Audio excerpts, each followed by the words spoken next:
السلام عليكم أصحابتا soo dhawaada seetiin xaalada ka warama waxaa karsanaynaa kaabash iyo qudaar dabku maqliga soo saarto waa kululaada basashii iyo basbaaskii yaanyada hal mar iskugu daray si fiican ha u karkarto inay si fiican xoogaa u shiilanto waa doolaa idinka si fiican u shiilanto waxaa ku soo darayaa digirta cagaaran iyo karooda ku soo daray taasoo u jeedin asxaabay kadib waxaa ku darayaa xoogaa biyaha ku soo daray namato sorry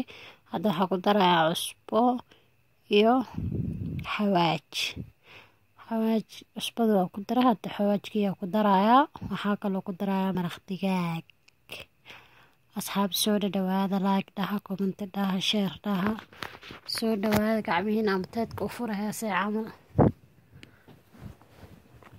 hadda kaabashkiyaa ku soo daray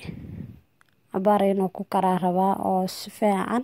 iskugu huura waa isku daboolaa insha Allah isku soo noqonayna hadda waa kana oo ii karay waxa ku daraa kabsar caleen iyo toon asoo tumay oo ku daraa waxaa kaloo ku daraa cream oo cuntada lagu darsado baastada oo kale bariiska oo kale waxa rabtaa ku darsan karo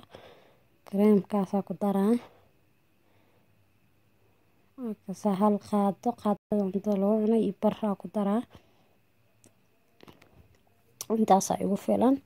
waa isu dhexgelinaa isku soo noqonayna asxaabe kana had si fiican isku soo dhexgeliyay waxaa ku darayaa barbarooni markaa ku daro biswaay dabka waa ka dejinaa asxaabay subscribe dhaha soo dhawaada kan baleelka on ka dhigta furta waa kana cashadeen diyaar waaye casho wanaagsan